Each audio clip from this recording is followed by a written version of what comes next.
Do you want to marry a girl who's manly with muscles? No, I want to marry a toned girl. Like Bipasha Go marry Basu. Bipasha.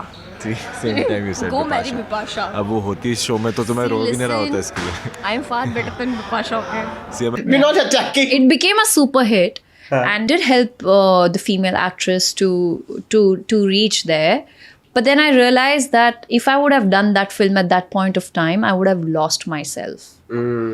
But one of the reasons why then she's not working at the moment, but I am, is itself a victory in itself. Yeah. Because hi welcome back. तो आज हम बात करने वाले हैं मृणाल ठाकुर के बारे में, जिनकी पर्सनालिटी और रीसेंट बिहेवियर अब लोगों को काफी प्रॉब्लमेटिक लगने लगा है। देखो, एक दो बार कोई गलती करे तो समझ आता है, गलतियां सबसे होती हैं, लेकिन जब ये चीजें रिपीट होने लगती हैं और एक पैटर्न बन जाती हैं, तब लगता है कि शायद ये उनके नेचर का पार्ट बन गया है। पहले तो लोग उसे एक स्वीट और हम्बल एक्ट्रेस के रूप में देखते थे, बट धीरे धीरे उसके कुछ इंटरव्यूज और क्लिप्स ने लोगों का ओपिनियन बदल दिया। आज हम बात करेंगे उसके 3 मेजर कंट्रोवर्सीज के बारे में, जैसे बिपाशा बासु को मैनली कह देना, फिर अनुष्का शर्मा पे इनडायरेक्ट शेड थ्रो करना और अदिति राव हैदरी के अगेंस्ट एक प्रॉब्लमेटिक रील को लाइक करना। सबसे पहले बात करते हैं उस ओल्ड इंटरव्यू की, जहाँ मृणाल ने बिपाशा बासु के बारे में एक काफी प्रॉब्लमेटिक स्टेटमेंट दी थी। उसने कहा था, do you want to marry a girl who is manly with muscles, go marry Bipasha, I am far better than Bipasha. अब ये बात उसने सपोजिटली 19 साल की एज में कही थी, बट वर्ड्स मैटर करते हैं, स्पेशली जब आप किसी और वुमेन के लुक्स पे कमेंट कर रहे हो। बिपाशा हमेशा से एक कॉन्फिडेंट और बोल्ड एक्ट्रेस रही है, जिसने अपनी फिटनेस और स्ट्रेंथ को एम्ब्रेस किया है, लेकिन मृणाल का ये कहना कि मैनली विद मसल्स, ये क्लियर एग्जांपल था बॉडी शेमिंग का, और ये क्लिप बैडली वायरल हुआ था इंस्टाग्राम पे। मृणाल को कॉल आउट किया जा रहा था उसके स्टेटमेंट को लेके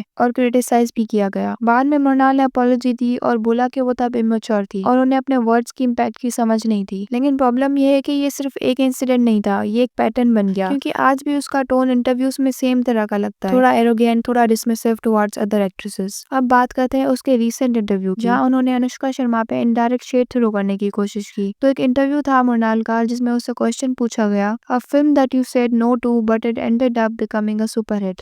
मृणाल ने कहा कि एक मूवी उससे ऑफर हुई थी पहले, लेकिन उसने मना कर दिया, और वो मूवी थी सुल्तान, जिसमें लेटर अनुष्का शर्मा ने काम किया। अब नॉर्मली अगर कोई एक्ट्रेस ये बात कैजुअली बोलती तो इतना इशू नहीं होता, लेकिन उसने आगे जो बोला वो काफी प्रॉब्लमेटिक था। उसने कहा, that actress got instant fame but she's not working right now, and the fact that I'm still working is itself a victory because I don't want instant gratification or instant fame. अब देखो, ये statement clearly एक comparison था, मतलब दूसरी actress के काम ना करने को अपनी जीत कहना, that's not confidence, that's insecurity. और सबसे इंटरेस्टिंग बात यह है कि अनुष्का शर्मा ने करियर छोड़ा नहीं, उसने कॉन्शियसली ब्रेक लिया आफ्टर बिकमिंग अ मदर। वो अपनी मर्जी से काम नहीं कर रही, ऐसा नहीं कि अनुष्का को काम नहीं मिल रहा, even she is still very much relevant in the industry, जबकि मृणाल का कहना कुछ और ही इम्प्लाई करता है। तो जब मृणाल कह रही थी कि I am still working, that's my victory, तो लोगों को ये बात काफी डिसरिस्पेक्टफुल लगी, जैसे वो अपनी कंसिस्टेंसी को हाईलाइट करते हुए दूसरी एक्ट्रेसेस को इनफिगर बना रही हो। ये वही एटीट्यूड है जो हमने उसके पहले स्टेटमेंट्स में भी देखा था, दूसरों को नीचा दिखा के खुद को ऊपर दिखाना। अब तीसरा केस, जो शायद सबसे ज्यादा डिसअपॉइंटिंग था, मृणाल ने एक इंस्टाग्राम रील लाइक की थी, जहाँ अदिति राव हैदरी का मजाक बनाया गया था। रील में कहा गया था कि अदिति ने इतने फिलर्स और बोटॉक्स कराए हैं कि जब वो स्माइल करती है तो उसकी आईज बंद हो जाती हैं,